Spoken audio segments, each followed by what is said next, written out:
తూర్పు గోదావరి జిల్లా అనపర్తి మండలం కుతుకులూరులోని వైకాపా నాయకుడు పడాల హరిసాయి కృష్ణారెడ్డి ఇంటి ముందు గ్రామానికి చెందిన వైసీపీ నేత మాజీ ఉప సర్పంచ్ పడాల శ్రీనివాస్ రెడ్డి గ్రామానికి చెందిన వాలంటీర్లతో కలిసి శాంతియుతంగా నిరసన చేపట్టారు. హరిసాయి కృష్ణారెడ్డి ఇంటి నుంచి బయటకు రావాలని వారు డిమాండ్ చేశారు. తమకు న్యాయం చేయాలని నినాదాలు చేశారు. వైసీపీ అధికారంలోకి వచ్చాక ప్రస్తుత మాజీ ఎమ్మెల్యే సతీ సూర్యనారాయణ రెడ్డి ఆదిలక్ష్మి దంపతులతో పాటు గ్రామానికి చెందిన పడాల హరిసాయి కృష్ణారెడ్డి తనతో నల్లమిల్లి రామకృష్ణారెడ్డి తన వద్ద డబ్బులు తీసుకున్నారంటూ తప్పుడు ఆరోపణలు చేయించారని అన్నారు. వైసీపీ నాయకుల బలవంతంతోనే తాను ఆరోపణలు చేశానని అందులో నిజం లేదని ఆయన అన్నారు. అదేవిధంగా గ్రామానికి చెందిన వాలంటీర్లు మాట్లాడుతూ గ్రామానికి చెందిన వైసీపీ నాయకుడు పడాల హరిసాయి కృష్ణారెడ్డి ప్రస్తుత మాజీ ఎమ్మెల్యే సూర్యనారాయణ రెడ్డి సతీమణి ఆదిలక్ష్మి అధికారంలో ఉండగా తమపై ఒత్తిడి చేసి బెదిరించి ప్రస్తుత ఎమ్మెల్యే రామకృష్ణారెడ్డిపై తప్పుడు పోస్టింగ్లు పెట్టించారన్నారు. నా పేరు పడాల శ్రీనివాస్ రెడ్డి. నేను గతంలో 2013 నుంచి 18 వరకు కుతులూరు గ్రామ ఉప సర్పంచ్ గాను, అలాగే గత 2 సంవత్సరాలుగా అంటే 2023 నుంచి 24 వరకు వ్యవసాయ సలహా మండలి చైర్మన్ గాను చేయడం జరిగింది. ఈ పదవులు నాకు వైఎస్ఆర్సీపీ పార్టీలో ఉండగా ఇవ్వడం జరిగింది. మరి ముఖ్యంగా ఈరోజు పడాల హరిసాయి కృష్ణారెడ్డి గారి ఇంటి ముందు మేము ఎందుకు కూర్చోవలసి వచ్చిందంటే, గతంలో అంటే ప్రస్తుత శాసనసభ్యులు నల్లమిల్లి రామకృష్ణారెడ్డి గారి మీద కొన్ని అవినీతి ఆరోపణ నా చేత చేయించడం జరిగింది.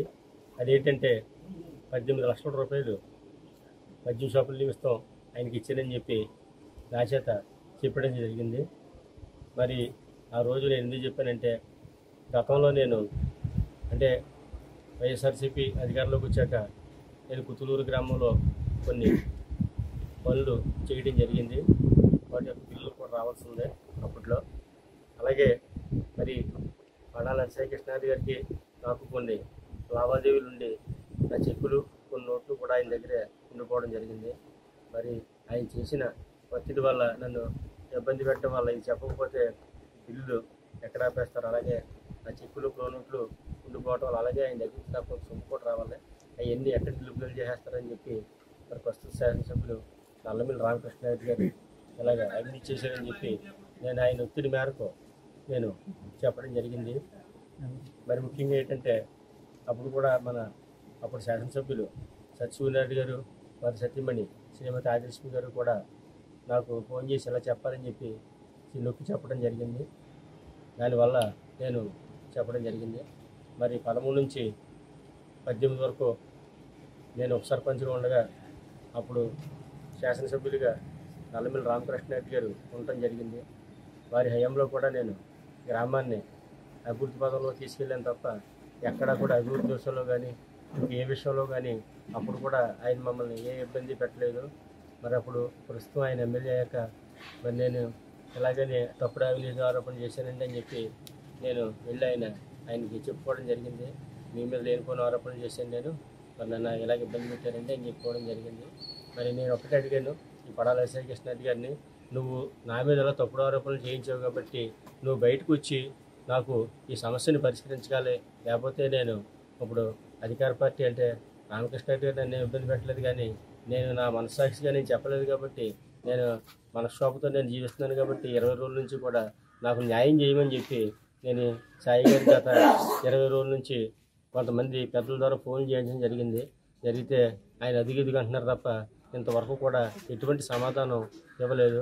మరి ఈరోజు తప్పని పరిస్థితుల్లో ఎంచేదంటే తప్పుడు ఆరోపణలు చేసినందుకు గాను నేను మనక్షోభను అనిపిస్తున్నాను కాబట్టి ఈయన బయటకు వచ్చి ఈ తప్పుడు ఆరోపణలు నేనే చేయించానని చెప్పి బహిరంగంగా చెప్పి అసలు ఆ వ్యవహారం ఆర్థిక వ్యవహారం ఏంటన్నది ఆయన నిగ్గుదేల్చిన పరిస్థితి ఆయన మీద ఉంది కాబట్టి నేను ఇక్కడ ఆయన ఇంటి ఎదురుగుండా నేను శాంతియుతంగా ఇక్కడ కూర్చోవడం జరిగింది.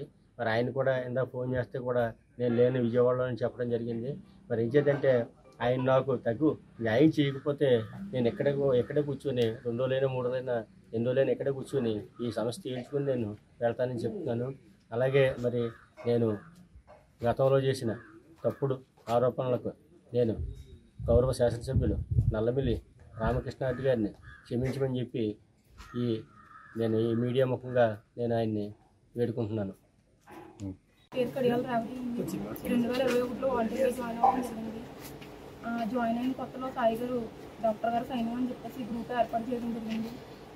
ఫస్ట్లో లింక్స్ పెట్టి కింద కూడా కామెంట్స్ వాళ్ళే పెట్టి మమ్మల్ని ఫేస్బుక్లో షేర్ చేయాలి. ఫస్ట్లో జే డాక్టర్ గారు కామెంట్లు పెట్టేవారు. అలాగే 1 ఇయర్ పోయిన తర్వాత కొంచెం వల్గర్గా పెట్టడం అలా జరిగేది.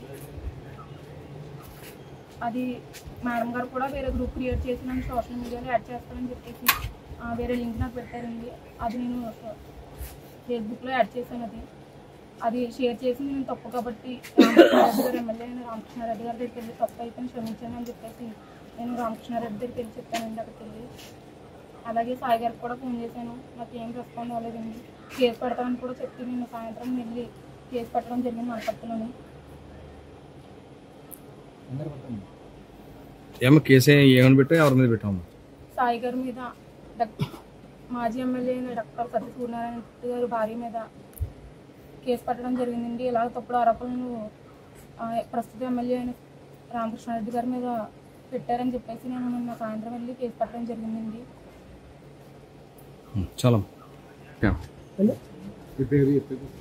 నా పేరు శ్రీశెట్టి శ్రీరామకృష్ణ అండి. నేను 2019 నుంచి మన జగన్ గారి ప్రభుత్వం వచ్చిన కాడి నుంచి నేను వాలంటీర్ చేయడం మొదలుపెట్టానండి. నాకు ఆ రోజు నుంచి కూడా మన కుతుకులూరు హరిసాయి కృష్ణారెడ్డి గారు ఒక గ్రూప్ క్రియేట్ చేసి దాంట్లో మా చేత ఎన్నో ఇప్పుడు ప్రస్తుతం ఎమ్మెల్యే గారి మీద ఎన్నో తప్పుడు ప్రచారాలు పోస్టులు పెట్టడం జరిగింది. ఆ పోస్టులు మమ్మల్ని అందరి చేత కూడా అది ఒకళ్ళనే కాదు ప్రతి ఒక్క వాలంటీర్ చేత ఈ పోస్టులు పెట్టించి మమ్మల్ని ఎంతగానో ఇబ్బంది పెట్టారండి. ఇది మేము ఆల్రెడీ అడిగామండి. అడిగితే మీకు ఏం ఇబ్బంది ఏముండదు, మీరు పెట్టండి, మీరు పెడితే మేము చూసుకుంటామని చెప్పారండి. దీన్ని పెట్టడం వల్ల మాకు తప్పని తెలుసండి. మేము మరి మాకు ఇచ్చిన ఉద్యోగాల మీద ఇచ్చా మేము పెట్టకపోతే మేము చాలా ఇబ్బంది పడేవాళ్ళం అండి. ఇప్పుడు దీని గురించి అడుగుతుంటే ఈయనేమో రెస్పాండ్ అవ్వట్లేదండి. ఈ 60 మంది వాలంటీర్లు మా ఉద్యోగాలు పోయినాయి, మేము రాజీనామాలు చేసాం. అలాగే మాకు ఎటువంటి ఏమీ లేకుండా పోయిందండి. ఇప్పుడు ఈ రోజు అయితే ఇక్కడికి వచ్చి ఈయన అడుగుదామంటే ఈయన లేకుండా వెళ్ళిపోయారండి. అదండి ఈరోజు జరిగిన విషయం. మరి మేము దీని గురించి ఇక్కడ శాంతియుతంగా కూర్చోవడం జరిగిందండి. దాని గురించి ఏం చెప్తారో చూద్దామని మరి అది